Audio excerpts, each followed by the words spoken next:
growth feels like bleeding. Sometimes in the process, it feels like we're being torn apart. It feels lonely. It feels like you're losing everything. Like you're lonely, like you're losing old friends, you're losing, even interests and habits, or maybe you're outgrowing those habits, or maybe your level of growth is forcing those habits to no longer be there. Like you're just unable to dive into those habits. One of mine, for an example, would be like video games. As I started getting older, I really barely play video games anymore. Maybe like 2 or 3 times a year, if that, because I'm too busy with career and business and at one point with school, things like that. So that growth made it feel like that. But also in your personal life of growing and just developing or maturing, sometimes you have to cut off friends that are no longer good for you, or maybe they see your growth and they're offended by it, or it shows their inadequacies, and now they don't want to talk to you anymore. And that can go for family as well.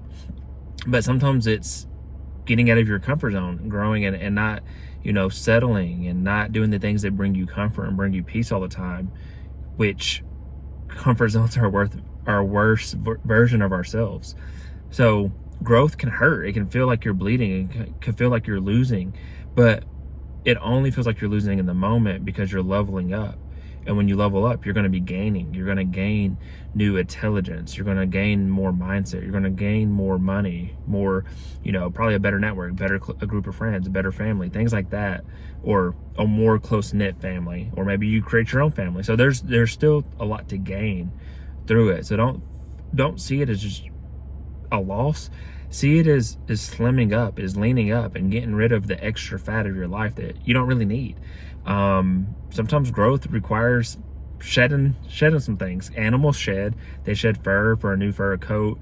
They shed feathers. Trees shed leaves every fall, every autumn.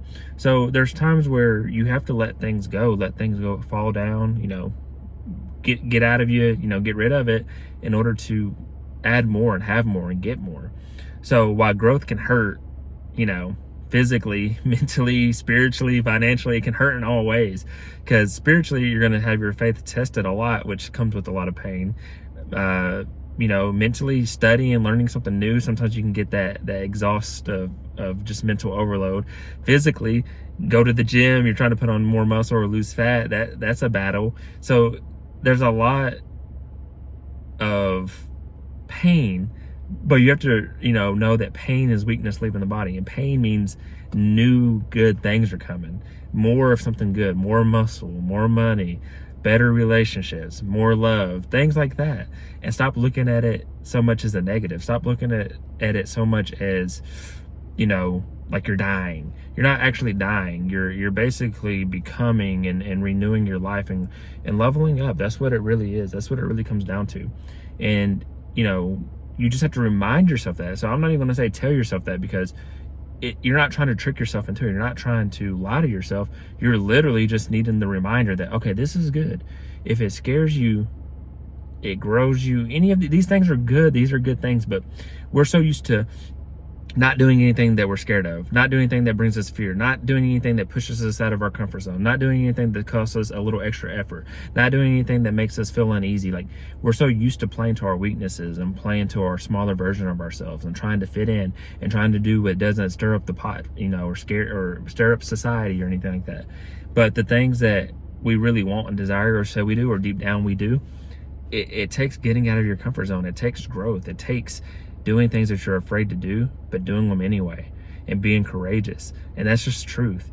And they say the truth hurts. And that's why, because when you face the truth, when you face yourself, you face your limitations, or your self-imposed limitations, because you try to talk yourself out of things. Your mind in your head makes you doubt. It makes you fearful. It makes you think of the worst case scenarios. But we don't ever think of the best things that can happen. What if it does work out? What if that person that you're scared of trying to talk to becomes the love of your life and the future mom or dad of your kids? What if that idea works and you become a millionaire? What if trying to apply for that job that has more money than you ever made, it has 80K, 100K, and you're like, well, I'm used to making 60K. What if they interview you and they love you and they hire you? Like, start thinking that you deserve these things. Start being in that mindset to go for it. because the worst thing you can get is a no. And no doesn't really exist. There's no such thing as a no. It's a not now or not for you.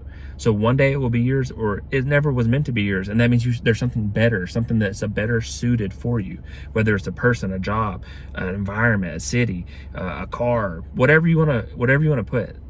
But yours is out there. What's meant for you will find you as long as you seek, as long as you take chances to try to go and get it. Stop sitting on the couch. Stop laying in the bed.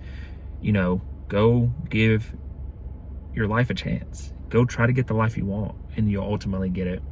This was Consistency Day 235.